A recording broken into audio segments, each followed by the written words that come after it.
Corneille spécialise la couture sur mesure, habilleur des hommes élégants, consultant en style vestimentaire. Corneille vous conseillera pour vos tissus et vos couleurs. Pour soigner votre élégance, messieurs, Corneille vous accueille en plein cœur de la City, à Londres. Mes compatriotes de passer par Londres ici dans la City, là où je suis installé.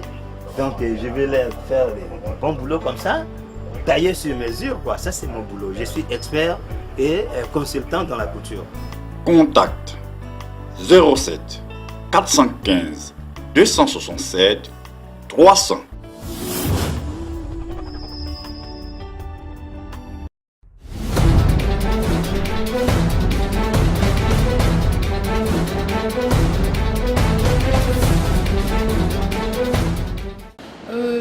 Bonsoir tout le monde.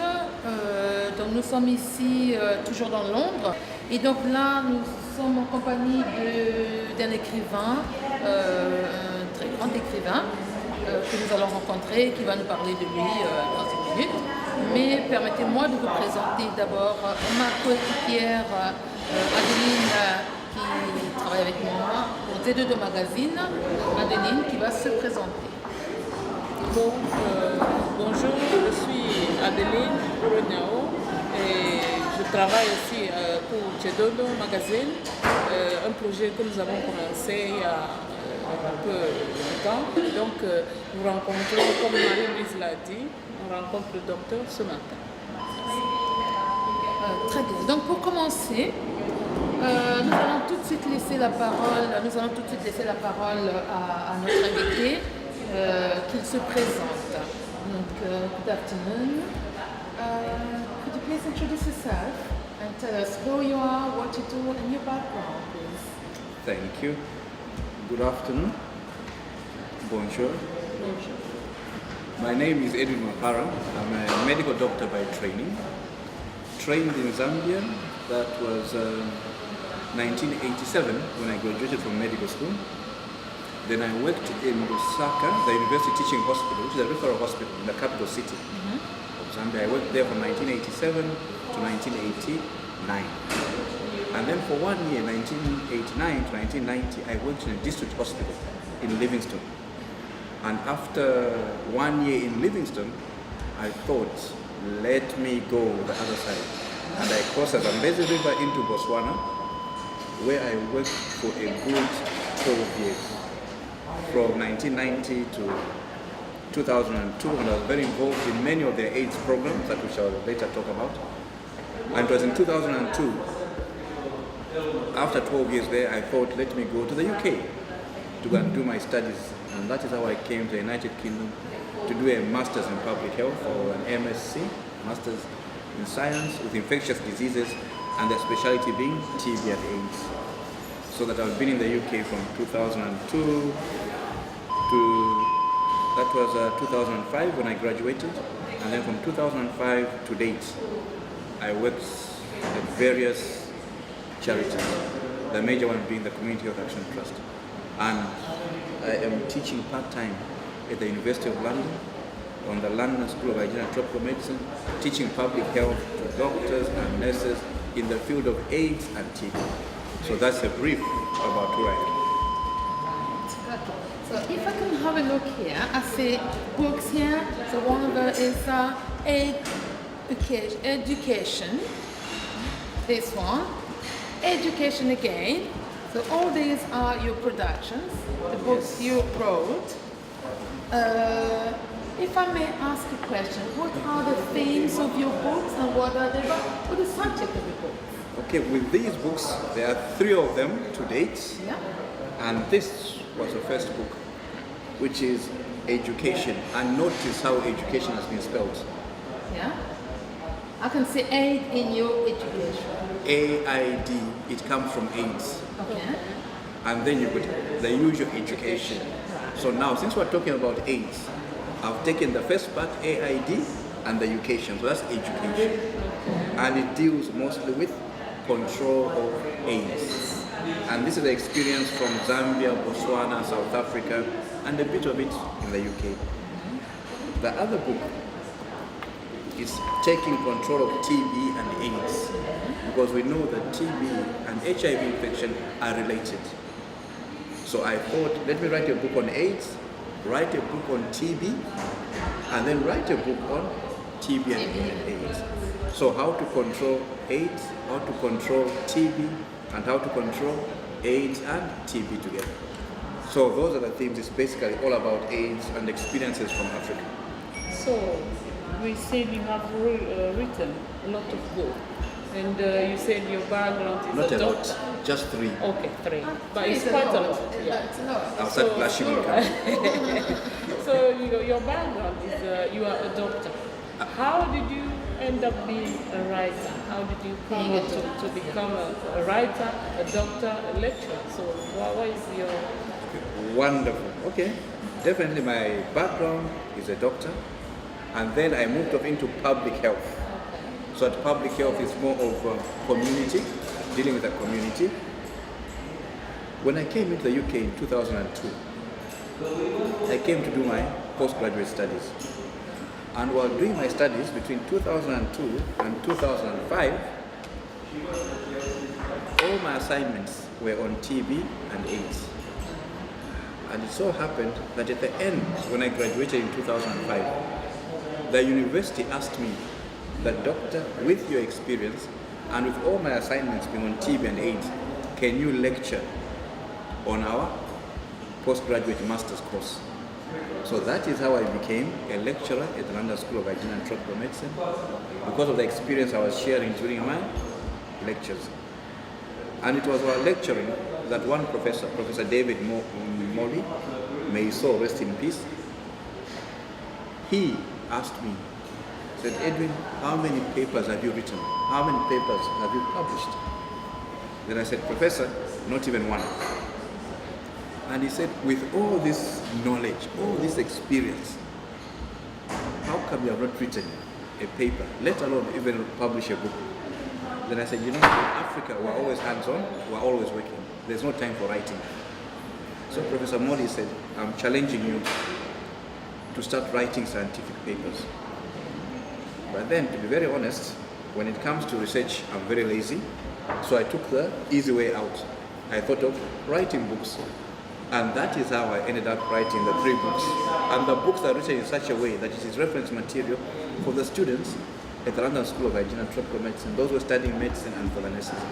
So that is how I ended up, by accident, becoming an author, because I was challenged to write down. All right, that's a nice way. But just a question, going from where you were, for someone who didn't aim at being a writer, did you encounter any difficulties writing, putting your thoughts down in those books? To be very honest, I did not encounter any difficulties when it came to putting down the thoughts. The only difficulties was, what do I put down? Because mind you, from 1983 to 2010, my life has been nothing but HIV infections, AIDS, and tuberculosis. So now the theme was, do I write about counseling? Do I write about clinical manifestations? Do I write about the orphans? Do I write about couples? Do I write about sex, culture, and religion? Do I write about community mobilization? Do I write about leadership? So that was my major problem, what topics to choose. So in the end, I thought, let me just present experiences from the village. Because having come to the UK, one thing I discovered, with all due respect, the United Kingdom was 10 years behind us in Botswana. And I always say, so even at the lectures, when I talk at the London School of Hygiene and Tropical Medicine, I say when I came here in 2002, I was shocked at the lack of information, at the amount of ignorance amongst nurses, amongst doctors, amongst the community. But then, I cannot blame the United Kingdom, because for us in Botswana and Zambia, every day we are assured of seeing new HIV patients. And I'm coming from a country where at one time, the sexually active, 32% of the sexually active young people were HIV positive. Now if you're talking of 32%, that is a major disaster. So that for us, we're forced to go into overdrive to handle the programs. We began voluntary counseling and testing, which in this country only began in 2007. And I'm the one who initiated it in 2007 at Brent. And before we initiated it, there was a lot of politics. I won't go into the politics. I think AFI is the right one to go into politics. You know? So just to show you, but in summary, the United Kingdom was years behind us. So that's you're why one of the pioneers in those in the research or in the information here about HIV. Okay. AIDS. When you say one of the pioneers, when it comes to setting up the voluntary counseling and testing centers, Yeah. we were the pioneers in Wembley, in Brent, Community Health Action Trust. We began the first VCT, voluntary counseling and testing center.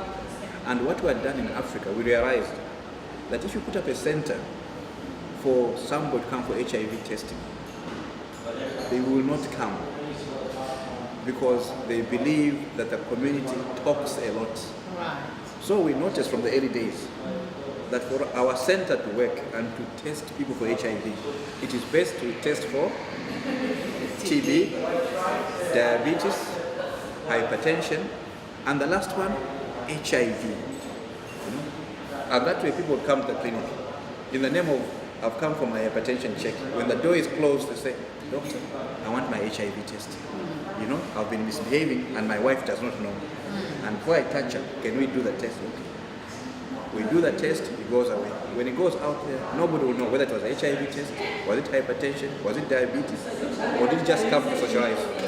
So that's the centers we put up in Botswana.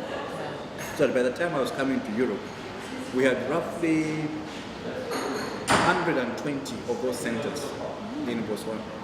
And coming here, there was none in the community. You had to go to the GAM clinic, go to the hospital, and I was wondering why. So that's how we set up the first one in 2007. We would have done it earlier, but then there was a lot of politics. We are coming from Africa, we don't understand these things and all those issues. So that was one, at least. And when it comes to tuberculosis, I was shocked that in this country, when you tested for HIV, you were not testing for TB. Because research has shown that in this era, especially in sub-Saharan Africa or Southern Africa, 80% of our patients with TB also had HIV. So you had to test that too. Okay? So that's a brief of some of the problems we started. Okay. All right. Now, talking about problems, I mean, you might encounter some difficulties or issues, not only writing your books, but during your whole, working time. So what kind of support did you receive during all those times?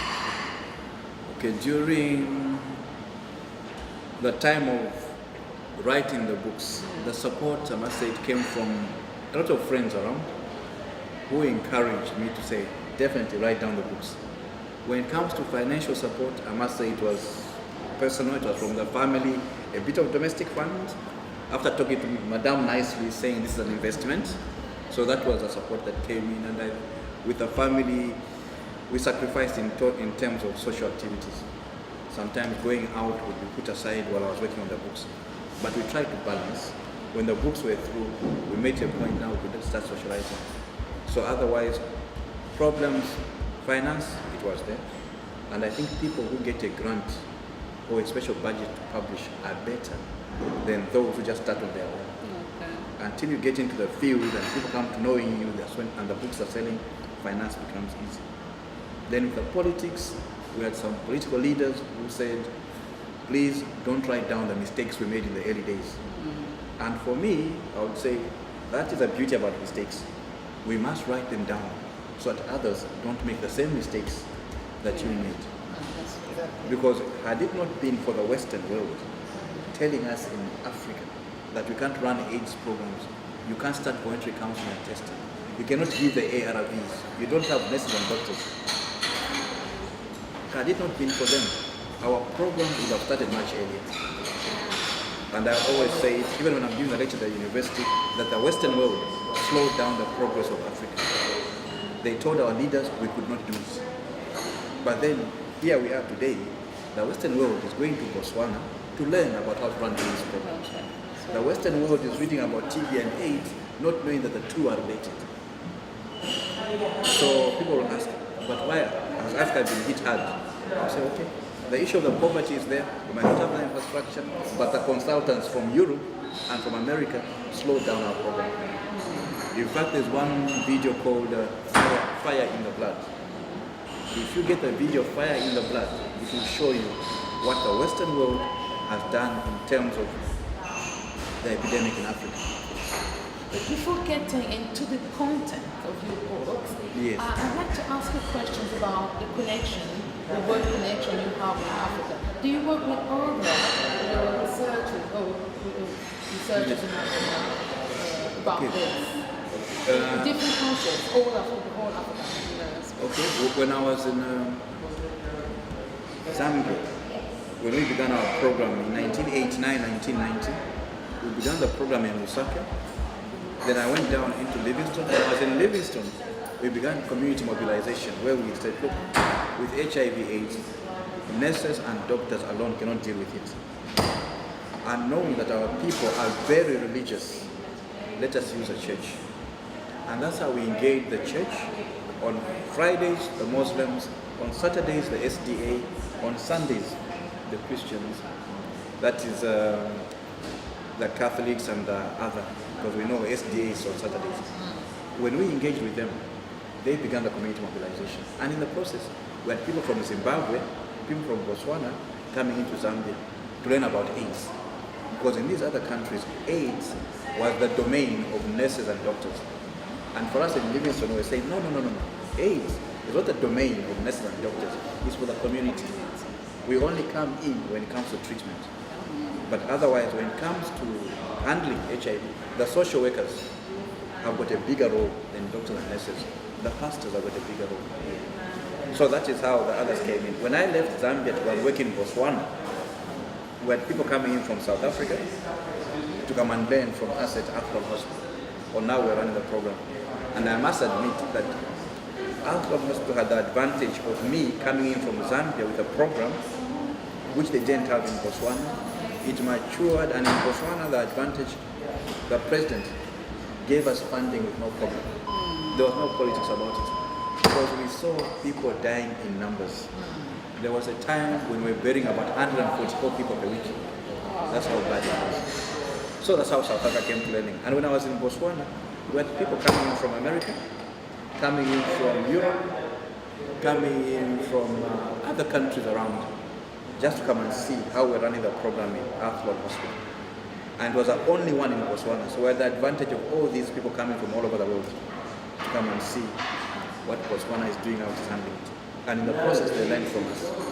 So would you say it's the same process going on in the UK now?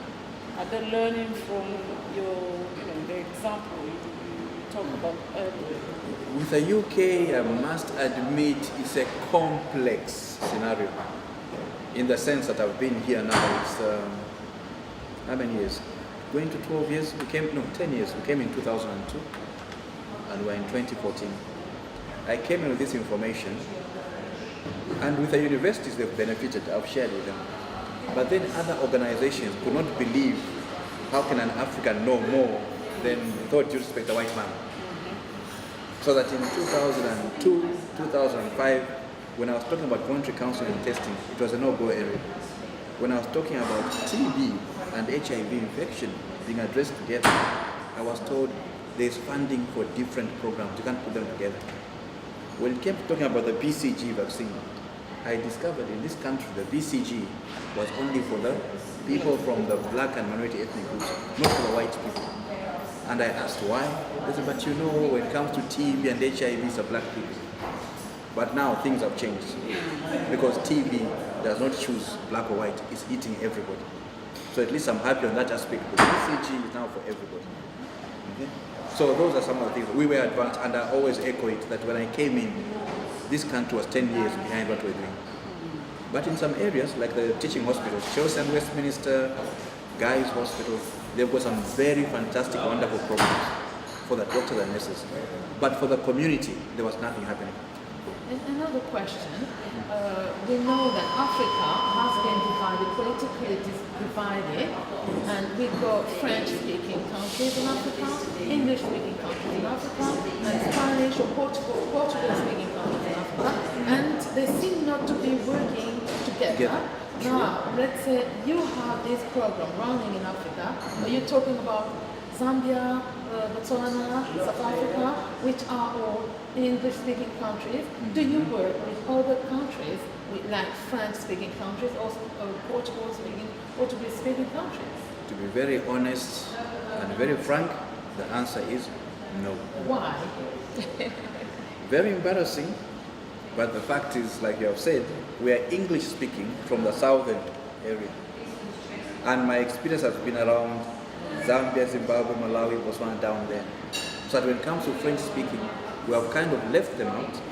When it comes to Spanish, the Portuguese, I know that there are some students that I taught on the program at the University of London, excuse me, who have gone back to their countries and studied the program.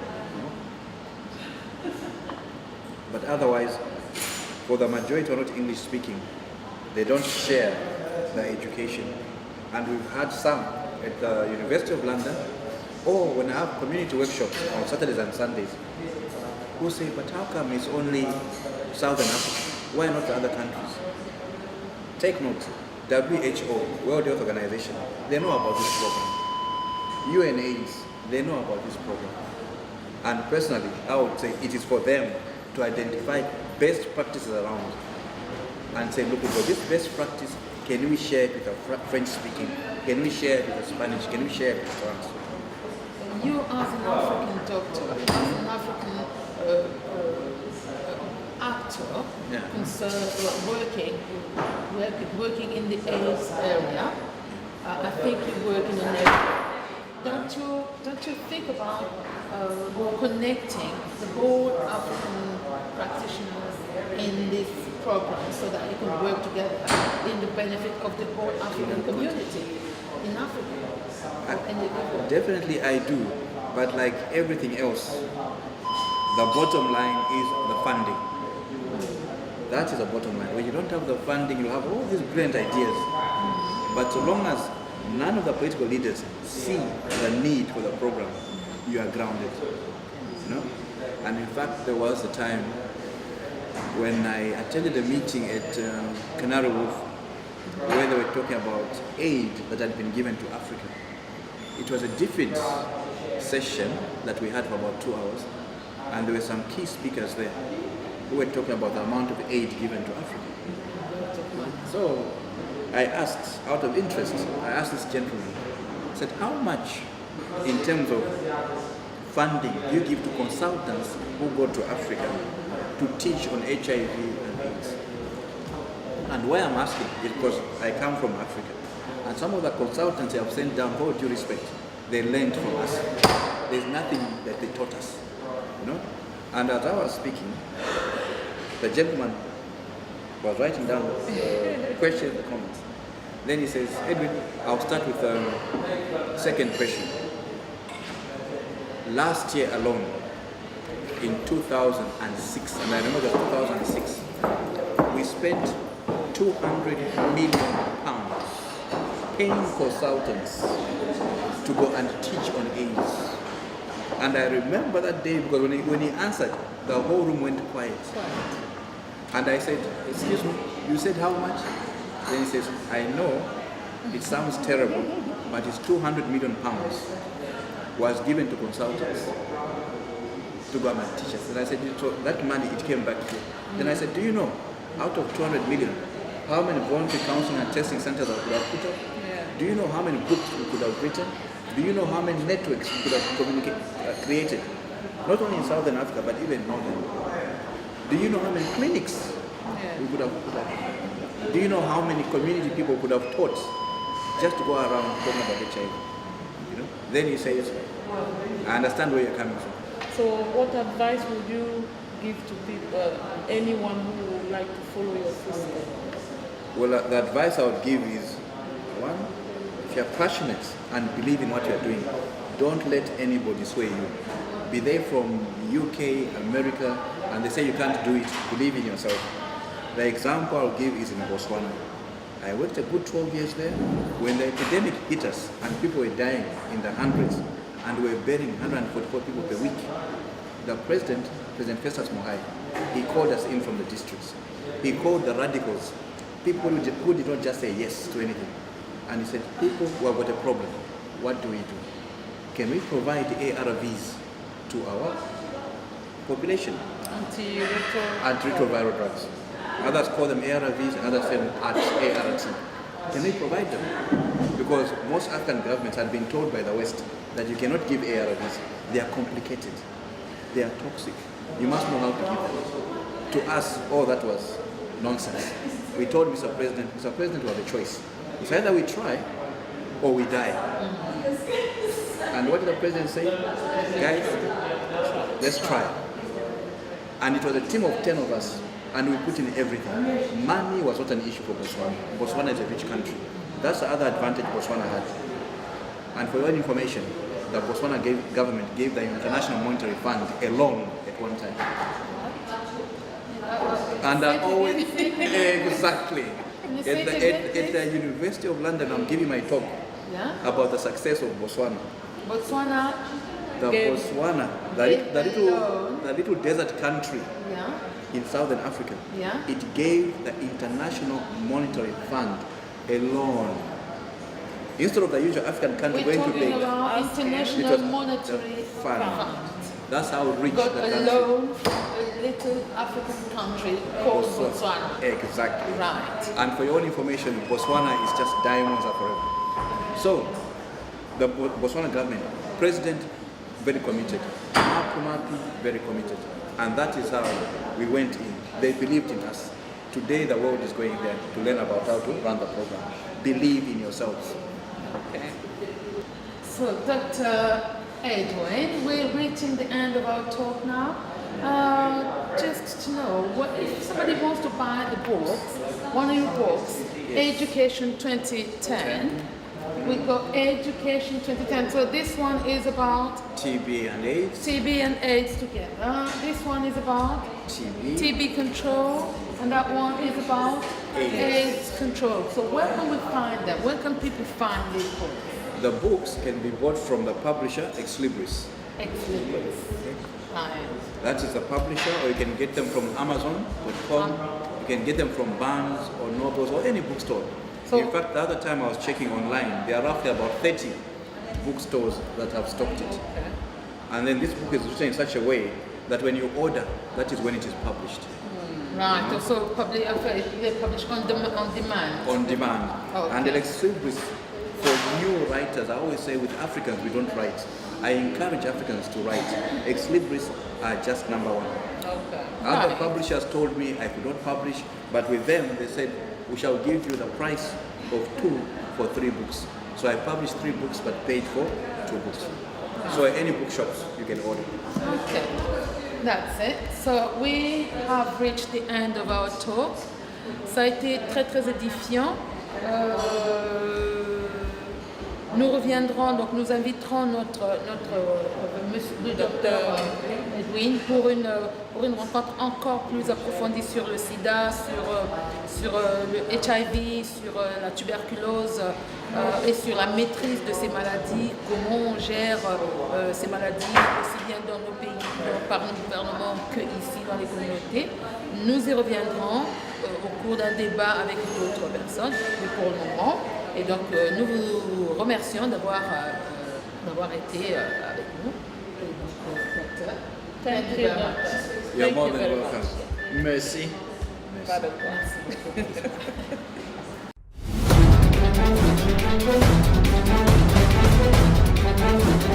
Merci.